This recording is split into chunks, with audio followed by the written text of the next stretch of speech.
అందరికీ నమస్తే. Welcome to Big TV. నేను మీ గౌతమి. కడలి సత్యనారాయణ గత కొన్ని రోజులుగా, అంటే ఇప్పుడు రీసెంట్గా కూడా మనం ఇన్స్టా ఓపెన్ చేస్తే చాలు మొత్తం ఎవరికి నచ్చినట్టు వాళ్ళు వైరల్ చేస్తున్న పరిస్థితులు మనకు కనిపిస్తున్నాయి. అంటే సొంత ఇల్లు లేదు అన్న డైలాగ్ ఏదైతే ఉందో రకరకాలుగా అంటే ముఖ్యంగా మనుషులకి వాళ్ళకి సొంతంగా ఏదైతే లేదో దాన్ని ఇన్వాల్వ్ చేస్తూ చెప్తున్న పరిస్థితి కనిపిస్తుంది. ఒకరేమో లవర్ లేదంటూ, ఒకరేమో సొంత పిల్లలు లేరు అని అంటూ, సో ఇలా విధాలుగా మాట్లాడుతున్న పరిస్థితి కనిపిస్తుంది. అయితే ముఖ్యంగా ఇంత వైరల్ అవడం గల కారణాలు ఏంటి? నిజంగానే కడలి సత్యనారాయణ మాట్లాడిన మాటల్లోని కాంట్రవర్సీ ఉందా? సో తెలుసుకుంది వాళ్ళ మనతో పాటు సీనియర్ జర్నలిస్ట్ దుర్గా వడ్లంనేని గారు ఉన్నారు. మ్యామ్ నమస్తే. నమస్తే. సో సొంత ఇల్లు లేదు ఆడపిల్లకి. సో ఇది ఏదైతే ఉందో అర్థం చేసుకునే వాళ్ళు అర్థం చేసుకున్నారు, అర్థం చేసుకొని వాళ్ళు మరి మాకు సొంత పిల్లలు లేరు, నా భార్య పిల్లలు నా పిల్లలు ఎట్లయితారు అన్నట్టు ఒక రీతిగా మాట్లాడుతున్నారు. ఇంకొకరు సొంత లవర్ లేరు, ఎవరో వదిలేసిన అమ్మాయ్యా లేకపోతే ఇట్లా, అంటే ఇలాగా రకరకాలుగా మన అలెక్కి చిట్టి పికిల్స్ విషయాల్లో ఎట్లయితే చూసామో, ఎంత వైరల్ చేశారో ఏ విధంగా, సో ఇప్పుడు కూడా సేమ్ సిచ్యువేషన్ అనమాట. సో దీన్ని బట్టి చూస్తే అసలు నిజంగా కడలి మాట్లాడిన మాటలు ఎంతవరకు నిజాలంటారు? నన్ను అమ్మాయిని అర్థం చేసుకోవాలి, మీరు తప్పుగా అర్థం చేసుకుంటున్నారు వీళ్ళందరూ. నా దృష్టిలో కొంతమంది నాకు సొంత లవర్ లేరు, సొంత పిల్లలు లేరు, అది కాదు కదా. అమ్మాయి మాట్లాడిన మాటల్లో అంతరార్థం ఏంటంటే, నా ఎంటిటీ ఏంటి, ఆడదానిగా నా ఎంటిటీ ఏంటి అనేది ఆవిడ ప్రశ్నిస్తున్నారు. అక్కడ ఇల్లు అంటే నిజమే, కొన్ని సందర్భాల్లో we don't know where we have to go, అది అనుభవించే వాడికి తెలుస్తుంది. ఇప్పుడు ఆడవాళ్ళు అన్నీ అడ్జస్ట్ అయ్యి బతికేస్తున్నాం మనం, అది కాదు కదా.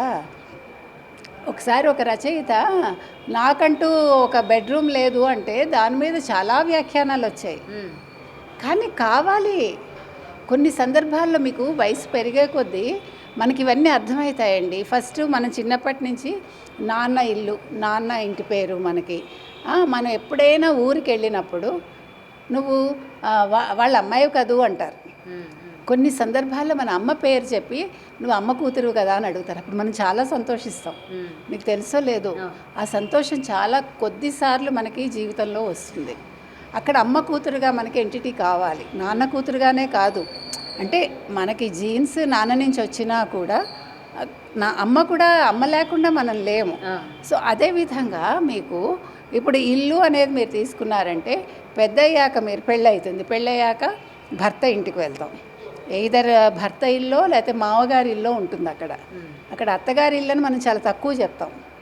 నాలాంటి వాళ్ళు ఎవరు అత్తగారి ఇల్లు అనే అంటాం మేము, కానీ సాధారణంగా మామగారి ఇల్లు అంటారు, మామగారే కట్టిస్తారు కాబట్టి. సో అమ్మాయి అనేది ఏంటంటే, నా ఎంటిటీ ఏంటి, నేను వెళ్ళాలి అంటే నాకంటూ ఒక జాగా లేదు. ఎయిదర్ తండ్రి పేరు చెప్పో లేకపోతే భర్త పేరు చెప్పో ఇంకొకళ్ళ పేరు చెప్పో. కాబట్టి ఇక్కడ ఇల్లు కొనుక్కోవడం అంటే, ఇప్పుడు ఇల్లు నే కొనుక్కున్నా కూడా నా పేరుతో ఉన్నా కూడా మనం భర్త పేరే చెప్తాం. మీరు గమనించండి.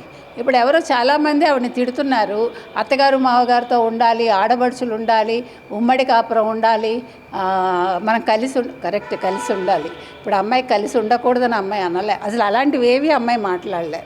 కాకపోతే ఏంటంటే కొన్ని సందర్భాల్లో ఇప్పుడు తల్లి తండ్రి గతిస్తారు, తర్వాత అత్తగారు మావగారు గతిస్తారు, నేను నా భర్త పిల్లలు ఉంటాం అనుకుందాం. నా పిల్లలు పెద్దవాళ్ళు అవుతారు. పెద్దవాళ్ళు అయ్యాక భర్త రూమ్లో భర్త పడుకుంటాడు, పిల్లల రూమ్లో పిల్లలు పడుకుంటారు. ఆడదానికి ఒక పీస్ ఆఫ్ మైండ్ ఉండదు, తనకు నిద్ర సరిపోదు, పడుకోవడానికి రూమ్ ఉండదు, ఒక బెడ్ ఉండదు. ఎందుకంటే ఇప్పుడు వీళ్ళందరూ కూడా ఈ తరం పిల్లలంతా కూడా రాత్రంతా మేల్కొని ఉంటారు. భర్త గారు గురక పెడతారు, నిద్ర పట్టదు. అంటే జనరల్గా చెప్తున్నాను, ఇవన్నీ ఆడవాళ్ళకు ఉండే అనుభవాలు. అప్పుడు మీకు అబ్బా నాకంటూ ఒక రూమ్ లేదు అనుకుంటాం. కొన్ని సందర్భాల్లో ఈ పని చేసి అలిసిపోయి ఎక్కడికైనా ప్రశాంతంగా వెళ్ళిపోతే బాగుంటుంది.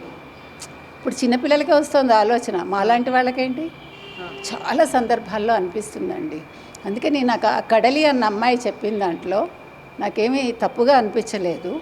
ప్రతి ఆడపిల్లకి లేకపోతే ప్రతి ఆడదానికి నాకు ఒక జాగా కావాలి అని అనిపిస్తుంది కొన్ని సందర్భాల్లో.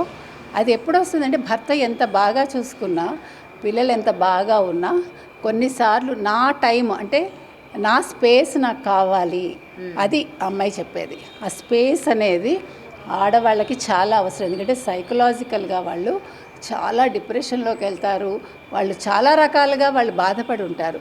దాని నుంచి రిలీఫ్ కోసం కొన్నిసార్లు మనం ఇట్స్ మై స్పేస్ అని అనుకునే సమయం కావాలి. ఖచ్చితంగా ఆడదానికి నా స్పేస్ అనేది చాలా అవసరం అండి. దాన్ని ఎవ్వరూ తప్పుగా తీసుకోక్కర్లేదు, దానికి విపరీత అర్థాలు అక్కర్లేదు. కుటుంబంతో కలిసి ఉండమని సాధారణంగా ఏ ఆడపిల్ల అందుకు కొద్దిమంది ఆడపిల్లలు అనొచ్చు. దానికి మనం ఏమి చేయలేము, అది వాళ్ళు పరిష్కరించుకోవాలి.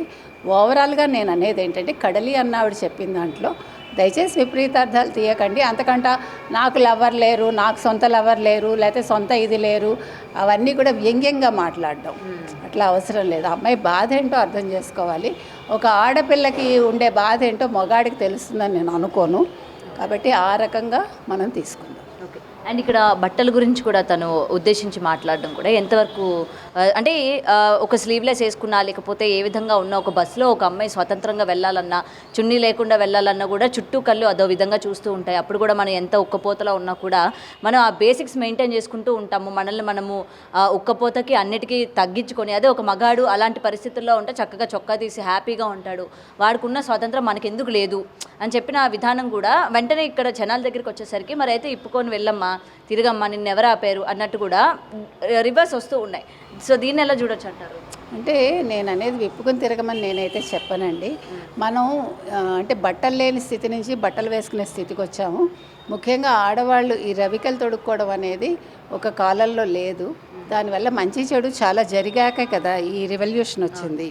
బట్టల రెవల్యూషన్ అనేది మనం ఆకులతో కప్పుకోవడం మొదలుపెట్టాక తర్వాత ఇక్కడికి వచ్చాం మనం.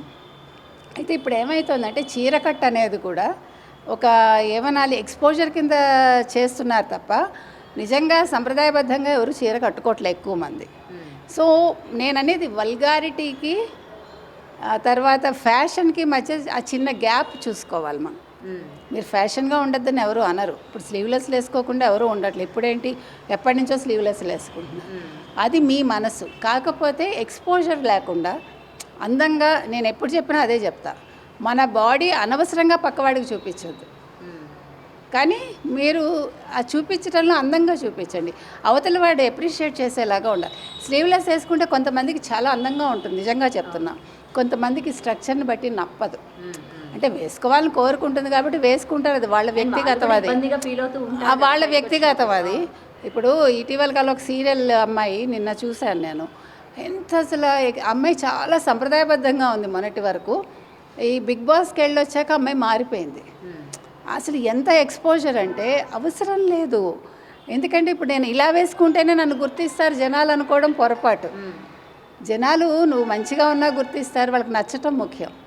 నేను ఎక్కువ ఎక్స్పోజ్ చేసేస్తే నాకు ఎక్కువ పేరు వచ్చేస్తే ఎక్కువ అవకాశాలు వస్తాయి అనుకోవడం కూడా పొరపాటే.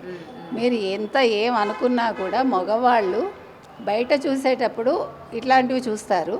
తన దాకా వచ్చేసరికి తను పెళ్లి చేసుకోవటానికి సంప్రదాయబద్ధంగా ఉండే అమ్మాయినే కోరుకుంటారు. అది ఎవడు కాదనిలేని సత్యం అది. కాబట్టి అమ్మాయి బట్టలు వేసుకోవడం గురించి మాట్లాడారు. అది నేను అనేది ఏంటంటే వ్యక్తిగతం. అది నేను ఇలా ఉండాలా ఉండకూడదా నిర్ణయించుకోవాల్సింది ఎవరికి వాళ్ళే. అయితే ఏది కూడా హద్దు మీరు వెళ్తే అది అనర్థాలకు దారితీస్తుంది అంతే. Thank you. For more videos like this, subscribe Big TV channel.